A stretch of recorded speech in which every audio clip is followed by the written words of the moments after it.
Hey VC, this is Joe with another video for the first time in a while. I'm responding to Richard Lee's contest, and of course he has such great taste in music and really great prizes. So I wanted to respond to his contest right away, even though my space is a mess. If you maybe noticed, the expletive behind me is a 5x5, replacing the 4x4 I used to have, and I've had to reorganize the entire house to try to make the various furniture work in this new environment. If I'm not mistaken, I am not the best follower of rules and regulations sometimes, but I think there were two parts to Richard's contest. One was a record that really influenced you or transformed you in some way as a human being, and the other part was soundtrack music that was composed specifically for a film. Two really good questions for a vinyl video. So I'm going to play in the background music from a soundtrack that I just love and just blew me away as soon as I heard it. And this will be one that most people I would think haven't heard. It's this British musician named Simon Fisher Turner, and this is the soundtrack for an independent movie from the 90s called Nadja that also featured music from My Bloody Valentine in the movie, not on the soundtrack CD. But I'm going to be showing you some things, some of which I only have on CD, unfortunately.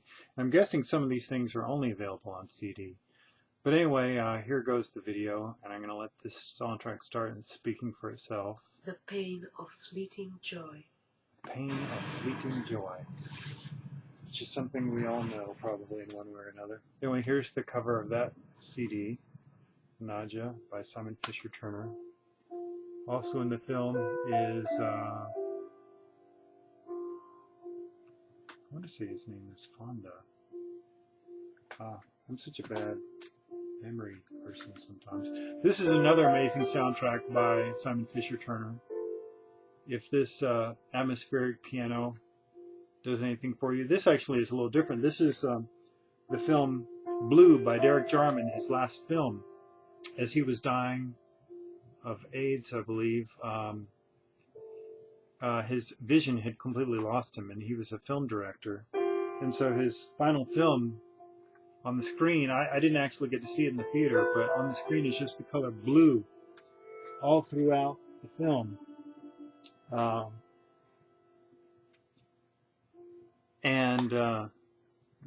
With music behind it, and a lot of it is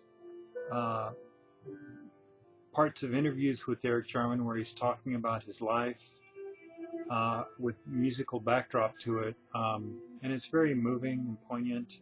And then there are pieces with like Momus and some other people who are on this also. Anyway, that's Blue, soundtrack to that by Simon Fisher Turner also. Okay, back to the initial question, I guess, of music that transformed your life. This is going to be a two-part answer to this. There could have been so many records I could have mentioned that would fit that bill, but my wife suggested I go with this one because of the specific way it influenced me. And I'm embarrassed to say it, actually, because it sounds so flaky, but literally the first time I heard this record, Meat Is Murder by the Smiths, it moved me so much, the last track, Meat Is Murder, where you heard these sounds would sound like knives, like electric knives, and the sounds of cows and other animals, I think. And Morrissey just reinforcing the thought of, thinking about these creatures that are suffering for our table. It's not a message that a lot of people want to hear, of course, but it's something that had deeply affected me. It's something I had thought about previously in my life. One time I had a dream that was very affecting dream that I had, where I was a little lamb on a conveyor belt heading towards some knives. And I was the creature, and it was terrifying to me and horrifying. And of course, I've seen video of some pretty horrible thing. Anyway, I became a vegetarian literally the moment I heard this album, the last track, Venus Murder. And that's going to sound flaky to somebody, a pop record influencing you to become a vegetarian, but there's more to it than that. As any of us in the vinyl community know, that this stuff can affect us at some very deep and primal levels. But in accompaniment with that, I actually bought this album first, The Queen is Dead, and this blew me away when I got it. This is my original copy that I bought. It was on sale for like $6.99 or $7.99 when it came out on vinyl in 1986, when I first was going to college and dropped out of college.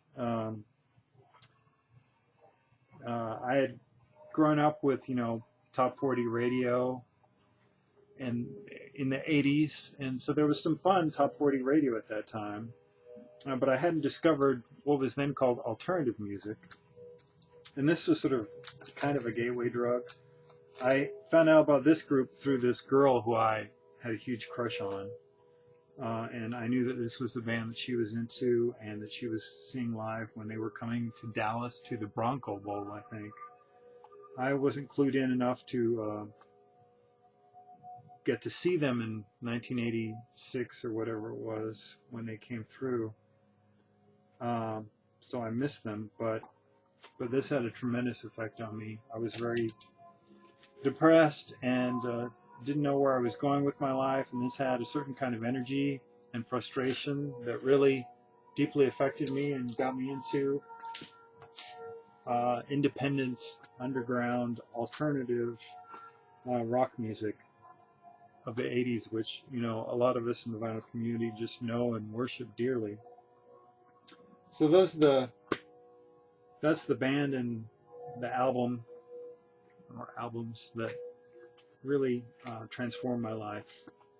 So that's that answer. And now I just got out a few more soundtrack things. And a couple that I wanted to mention that my wife reminded me of that I don't even have on CD. One is the soundtracks to the films of Andrei Tarkovsky, a Russian director.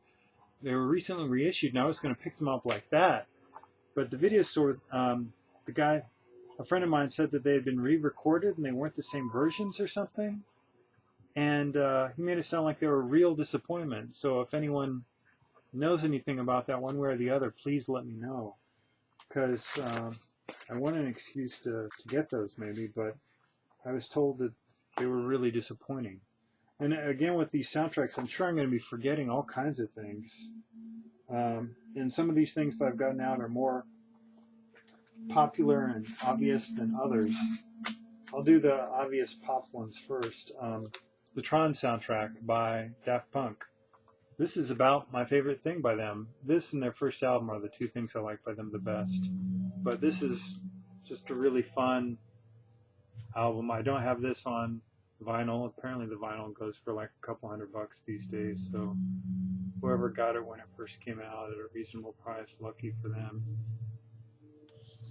Shaped like a disc in the game, in the movie. Another is the Magnolia soundtrack by Amy Mann.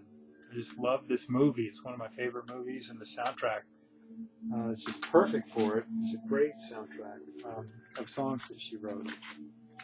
This I don't think was actually a movie, but this is the soundtrack that a group called the Rachels made for, I believe, a play called Egon Schiele.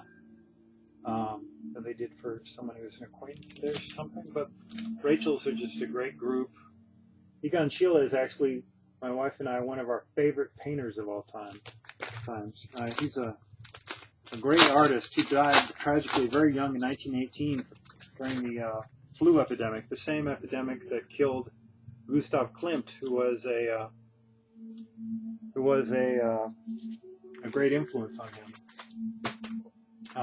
Here's one that's pretty obvious. This is the Blade Runner soundtrack that was recently reissued, or actually issued for the first time on vinyl in most of the world. It had only come out on vinyl in Brazil, the actual soundtrack by Vangelis or Vangelis.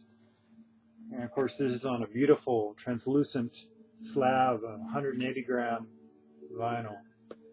It's a gorgeous production and one of the best soundtracks ever, bar none.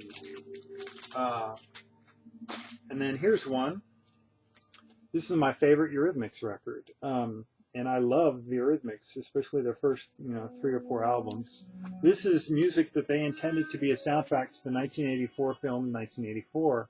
Ended up not being used, which I think really bummed them out. And this is something, for the longest time, you could find in thrift stores for like $1. A lot of it is sort of semi-instrumental, with just sort of minimal vocal on top. There's the neat label of the face of Big Brother. Anyway, when I saw the film right when it came out, the song Sex Crime that the Eurythmics made for the soundtrack, which was released as a single, actually played before the movie at the theater that I saw it at. It wasn't part of the actual film, but it played in the theater, which was sort of interesting. Another LP that I don't have anymore that I wish I did that is related to this topic is the soundtrack to Dune. There's some really nice.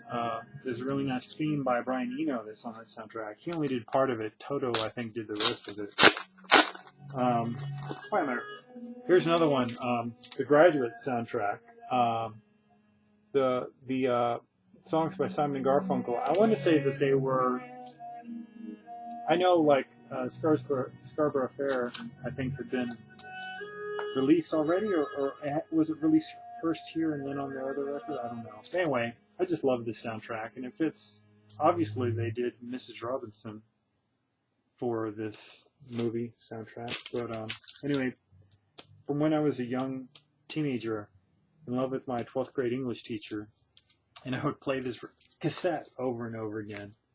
Here's one I've recently discovered that I should have found out about sooner. The soundtrack to Charlie by Ravi Shankar. I love Ravi Shankar. I've never heard a bad Ravi Shankar album. And I'll buy any one of his records that I ever find at a reasonable price. Well, cheap price, because they're pretty easy to find. And I have like, I don't know, 8 or 10 at this point. But I didn't realize that he had done the soundtrack to this. I actually have not seen this movie yet because I read the book Flowers for Algernon, which is one of my favorite books. It's just a brilliant, brilliant book. I subsequently tried to read some other books by this author and was disappointed they were nonfiction, so maybe, I don't know. Anyway, that's, oh, mosquito. That's my answer to the contest. Richard, I hope this was somewhat interesting for its 13.5 minutes of anyone's time who stayed through the end here. But I hope to get another video up sooner and not be so scraggly looking. And congratulations to you, Richard. I'm glad that you're back making videos. I wish you made a video every day. As you mentioned, Derek Higgins, he's how I got into the VC also. And I love being here, although it can be very expensive being part of the VC because you're introduced to so much interesting stuff and encouraged to overindulge. My vinyl collection has increased in size greatly since I've been a member of this community. First silently about a year ago to, making videos, I don't know, some time ago now. Anyway, I shouldn't take up any more of your time, people. Peace and enjoy the music. Let it hit you where you need it. Bye.